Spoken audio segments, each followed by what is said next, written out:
Magandang gabi po sa inyong lahat. Malugod na pagtanggap sa St. Joseph Parish, Cagalangin sa ika-6 at kalahati ng gabing banal na misa na may liturhiya ngayong Lunes ng ika-12 linggo sa karaniwang panahon. Tumayo po ang lahat at tayo makiisa sa Eucharistikong pagdiriwang na pamumunuan ng ating kura paroko, Reverendo Padre Douglas D. Badong.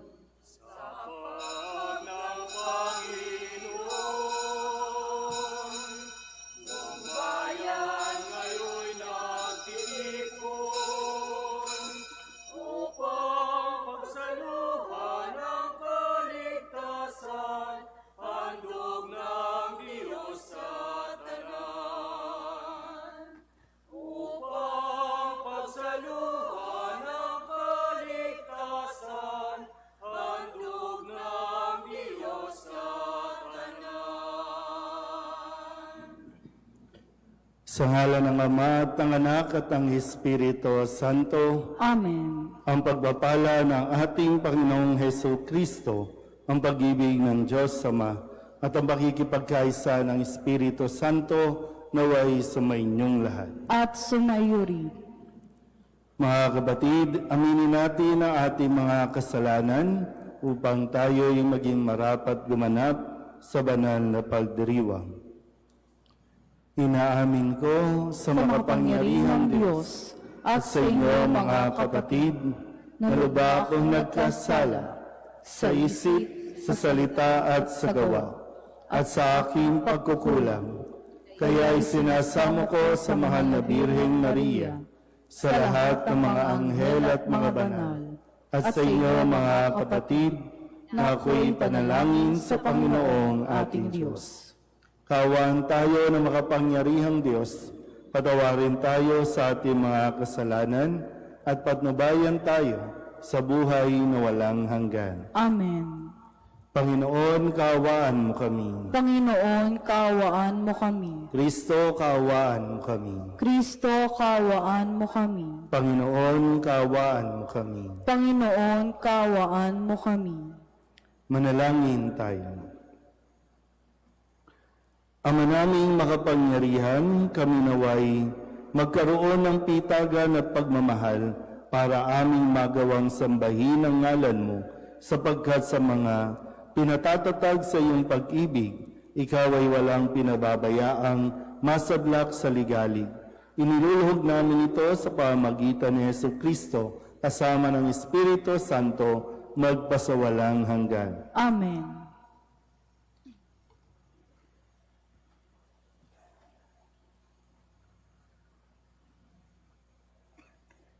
Pagbasa mula sa ikalawang aklat ng mga hari. Noong mga araw na iyon, nilusob ni Haring Salmanasar ng Assyria ang Samaria at 3 taon itong kinubkob. Nang ika-9 na taon ng paghahari ni Oseas, ang Samaria ay sinakop ni Haring Salmanasar ng Assyria. Dinala niyang bihag ang mga Israelita at ikinalat sa hala ng Habor o ilog ng Gozan at sa mga lungsod ng Medos.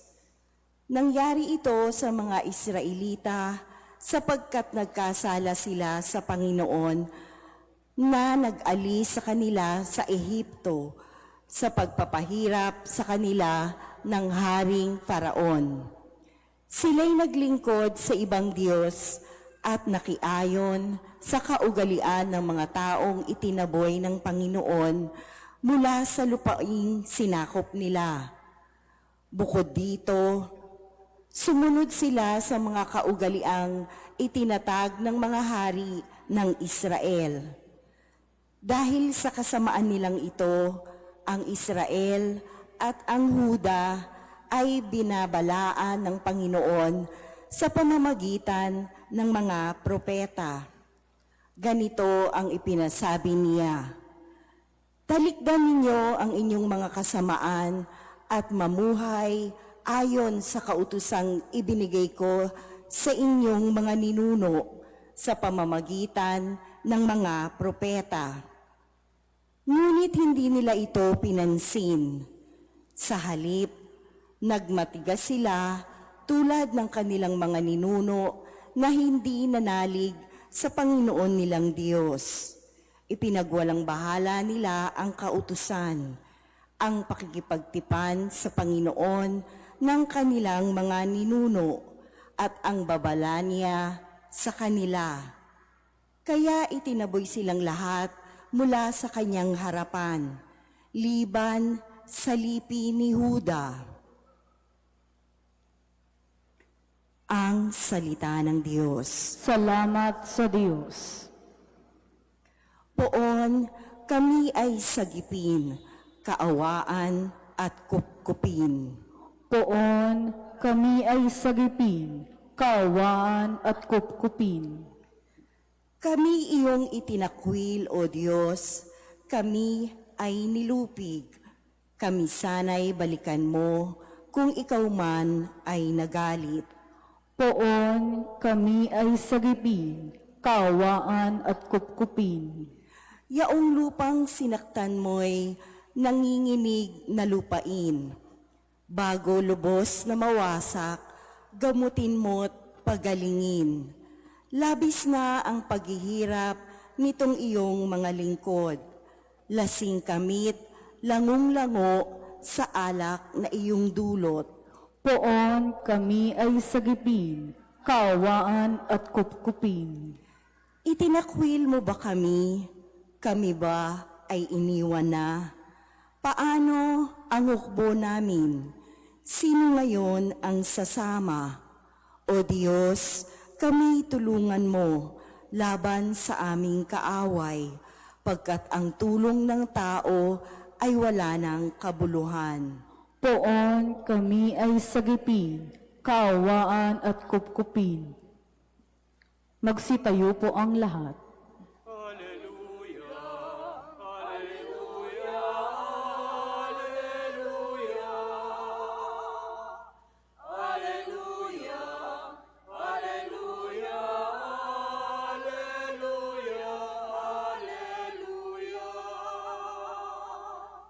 Buhay ang salita ng Diyos, ganap nitong natatalos, tanang ating niloloob.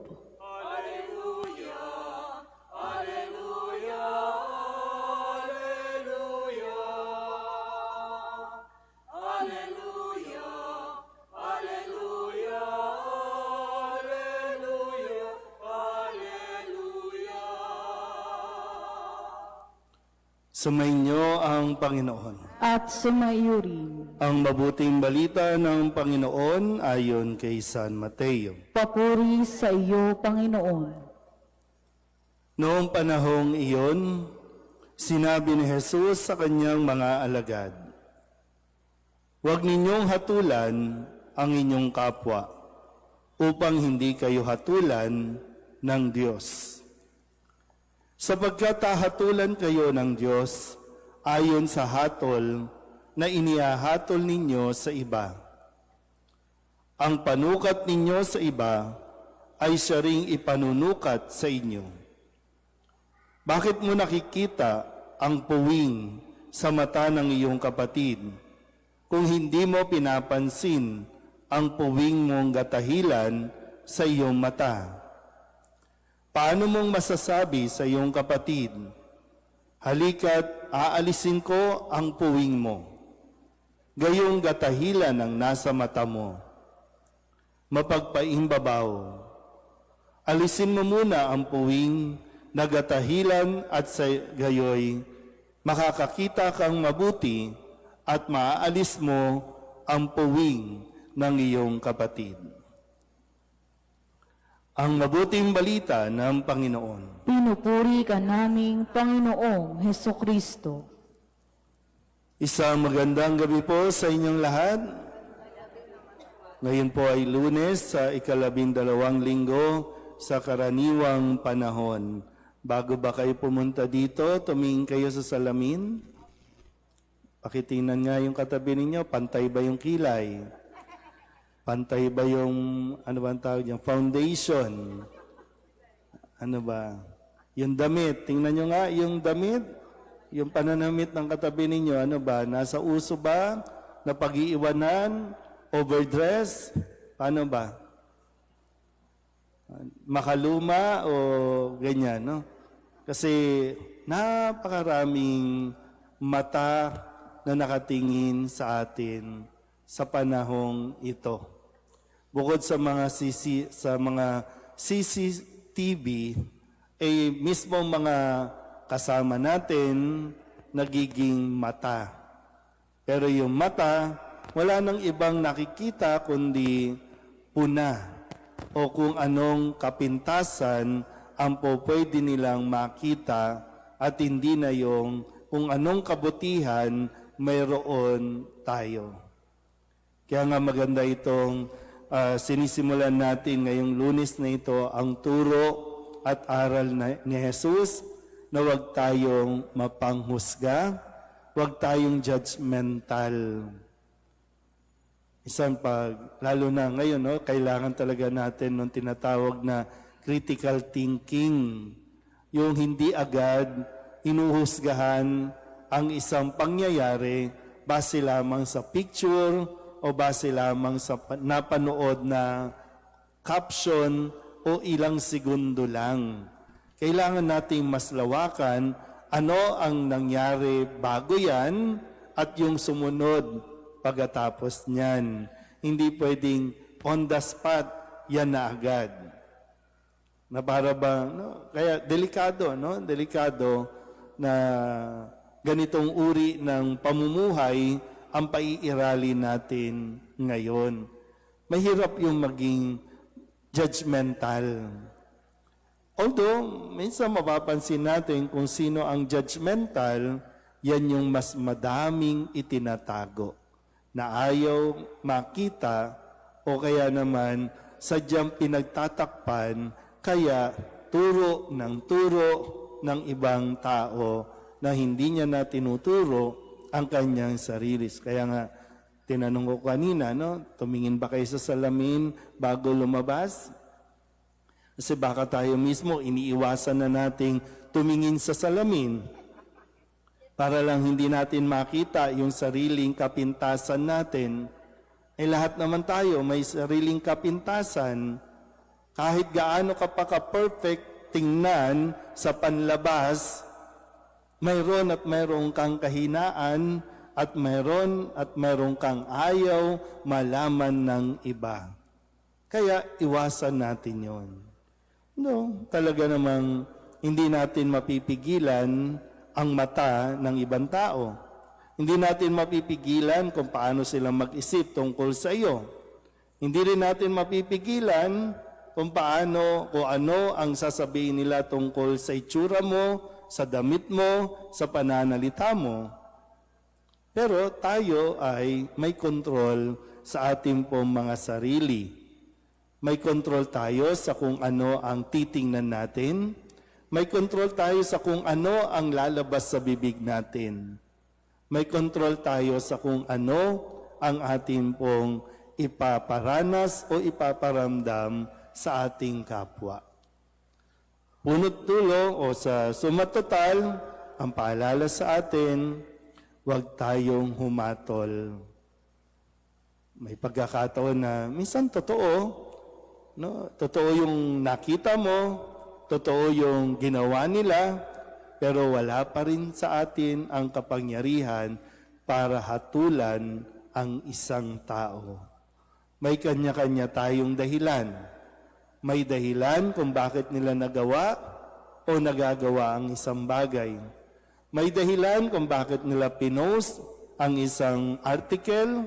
May dahilan. Pero lahat ng ito, nasa Diyos ang paghatol. Kaya nawa, no, lagi nating sinasabing ipaubayan natin sa Diyos. Basta tayo, sikapin natin na huwag maging mapanghusga. Amen?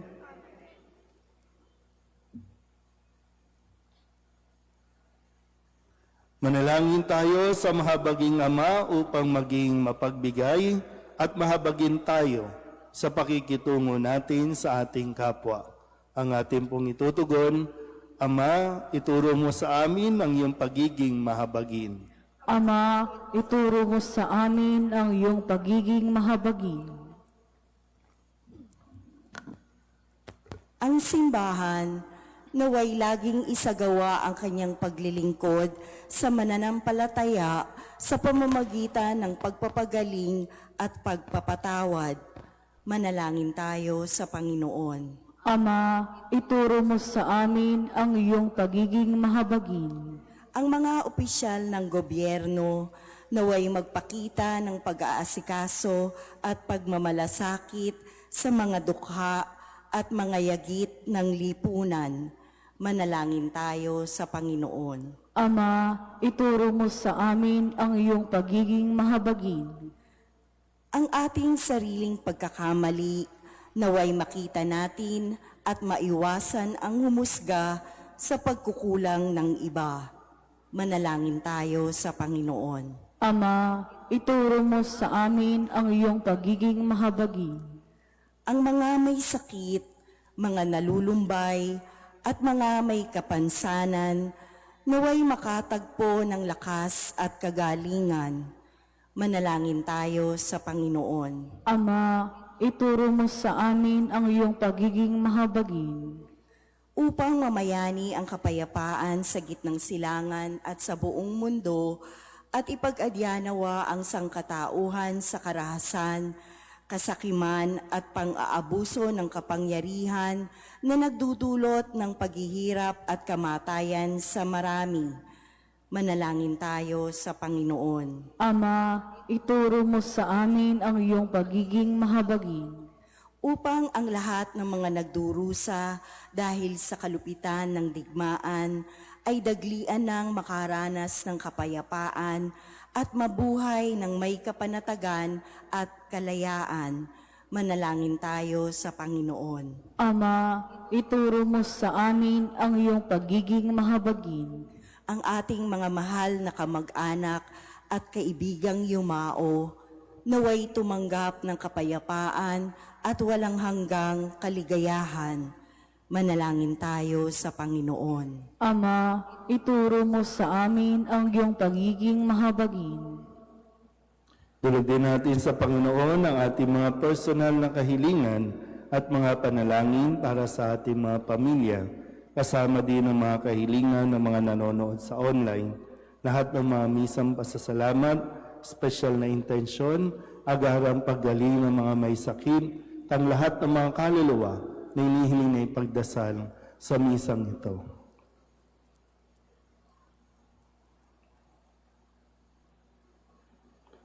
Ang lahat ng ito hiniling namin sa ngalan ni Kristong aming Panginoon. Amen.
Manalangin kayo mga kapatid upang paghahain natin ay kalugdan ng Diyos Amang makapangyarihan. Tanggapin nawa ng Panginoon itong paghahain sa iyong mga kamay, sa kapurihan niya at karangalan sa ating kapakinabangan at sa buong sambayanan niyang banal. Ama naming lumikha, tanggapin mo ang aming paghahain ng papuri sa iyong kabutihan sa amin. Sa dulot nawa nitong kadalisayan, kami naway makapag-alay ng iyong kinalulugdan sa pamamagitan ni Hesukristo kasama ng Espiritu Santo, magpasawalang hanggan. Amen. Sumainyo ang Panginoon. At sumaiyo rin. Itaas sa Diyos ang inyong puso at diwa. Itinaas na namin sa Panginoon. Pasalamatan natin ang Panginoong ating Diyos. Marapat na siya ay pasalamatan. Ama naming makapangyarihan, tunay ngang marapat na ikaw ay aming pasalamatan.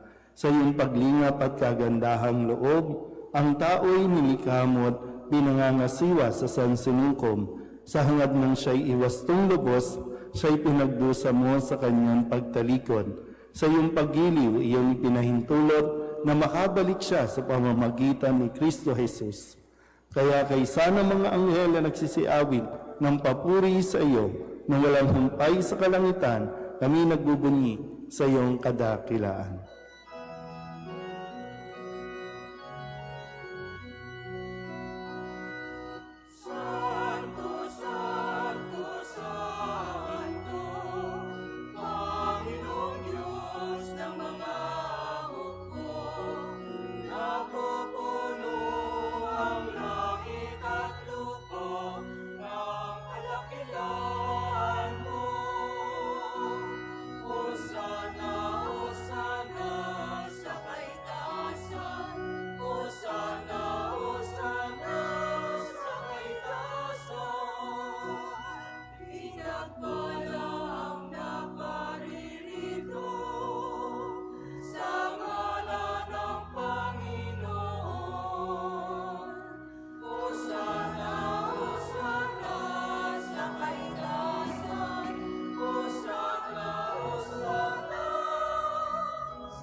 Ama naming banal, ikaw ang bukal ng tanang kabanalan. Kaya't sa pamamagitan ng iyong Espiritu, gawin mong banal ang kaloob na ito upang para sa aming maging katawan at dugo ng aming Panginoong Heso Kristo. Bago niya pinagtiis ang kusang loob na maging handog, hinawakan niya ang tinapay, hinasalamatan kaniya, hinaghati-hati niya iyon, iniabot sa kanyang mga alagad at sinabi, "Tanggapin ninyong lahat ito at kanin, ito ang aking katawan na ihahandog para sa inyo."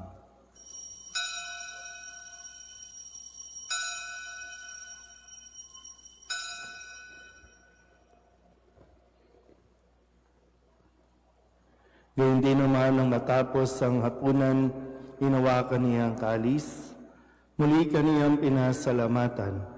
Iniabot niya ang kalis sa kanyang mga alagad at sinabi, "Tanggapin ninyong lahat ito at inumin. Ito ang kalis ng aking dugo, ng bago at walang gantipan. Ang aking dugo na ibubuhos para sa inyo at para sa lahat, sa ikapagpapatawad ng mga kasalanan. Gawin ninyo ito sa pag-alaala sa akin."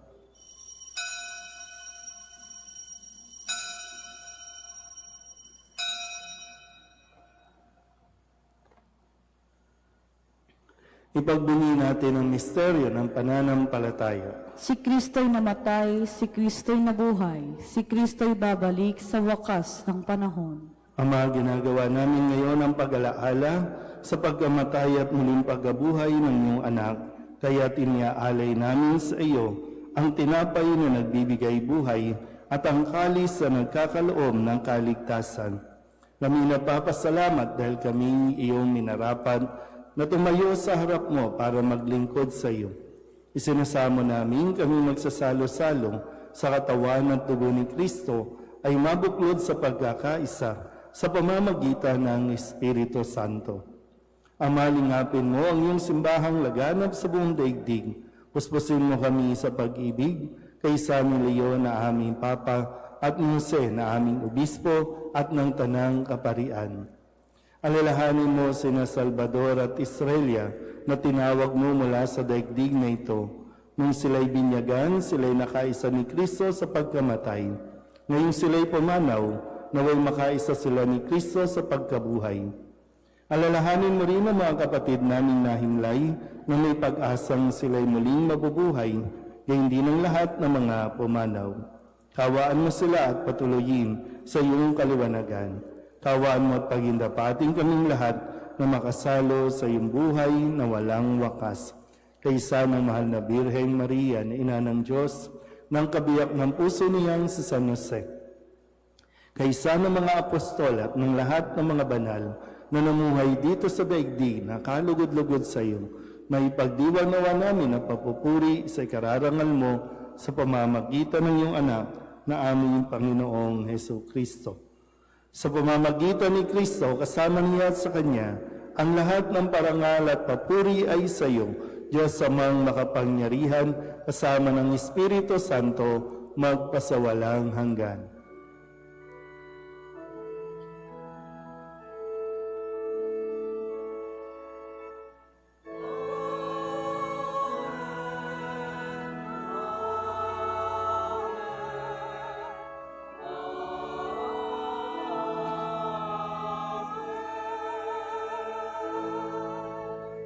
Sa tagubilin naman ang kagagaling na utos at turo ni Jesus sa Panginoon natin na Diyos, ipahayag natin ang lakas loob.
Hinihiling namin kami yadya sa lahat ng masama, pagkalooban ng kapayapaan araw-araw, iligtas sa kasalanan at ilayo sa lahat ng kapahamukan. Samantalang aming pinananabikan ang dakilang araw ng pagpapahayag ng tagapagligtas namin sa Heso Kristo. Sapagkat iyo ang kaharian at ang kapangyarihan at ang kapurihan, magpakailanman. Amen. Panginoong Heso Kristo, sinabi mo sa iyong mga apostol, kapayapaan ang iniiwan ko sa inyo, ang aking kapayapaan ang binibigay ko sa inyo. Tunghayin mo ang aming pananampalataya at huwag ang aming mga pagkakasala. Pagkalooban mo kami ng kapayapaan at pagkakaisa ayon sa iyong kalooban, kasama ng Espiritu Santo, magpasawalang hanggan. Amen. Ang kapayapaan ng Panginoon ay laging sumainyo. At sumayo rin. Magbigayan po tayo ng kapayapaan sa isa't isa. Kordero ng Diyos na nag-aalis ng mga kasalanan ng sanlibutan, maawa ka sa amin. Kordero ng Diyos na nag-aalis ng mga kasalanan ng sanlibutan, maawa ka sa amin. Kordero ng Diyos na nag-aalis ng mga kasalanan ng sanlibutan, ipagkaloob mo sa amin ang kapayapaan. Ito ang kordero ng Diyos. Ito ang nag-aalis ng kasalanan ng sanlibutan. Mapalad ang mga inaanyayahan sa kanyang piging. Panginoon, hindi ako karapat-dapat na magpatuloy sa iyo, ngunit sa isang salita mo lamang ay gagaling na ako.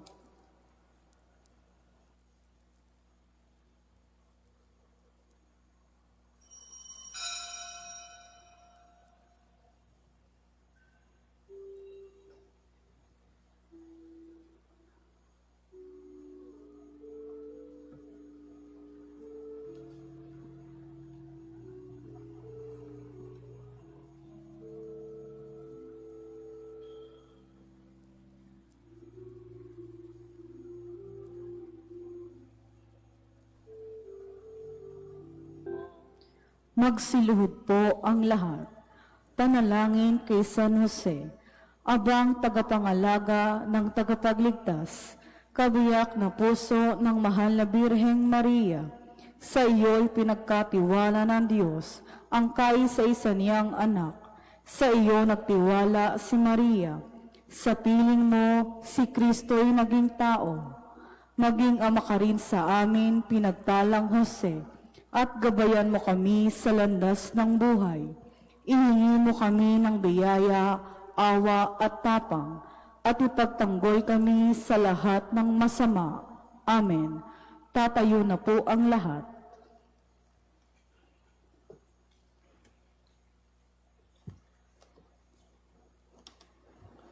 Manalangin tayo.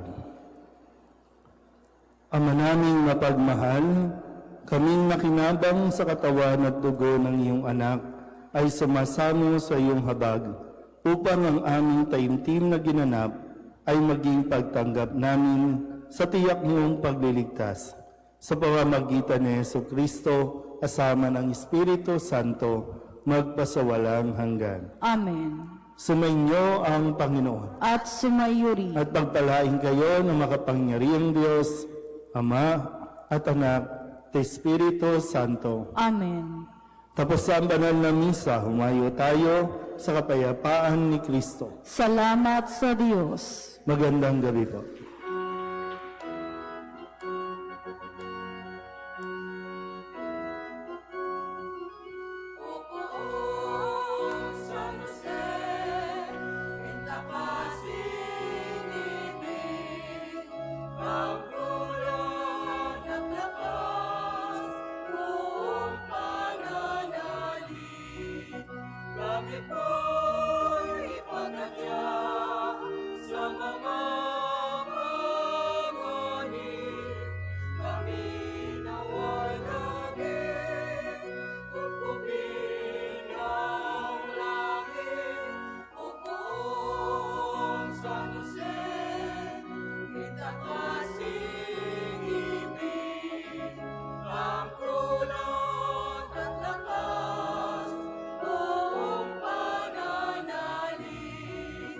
Kami po'y pagkatya sa mga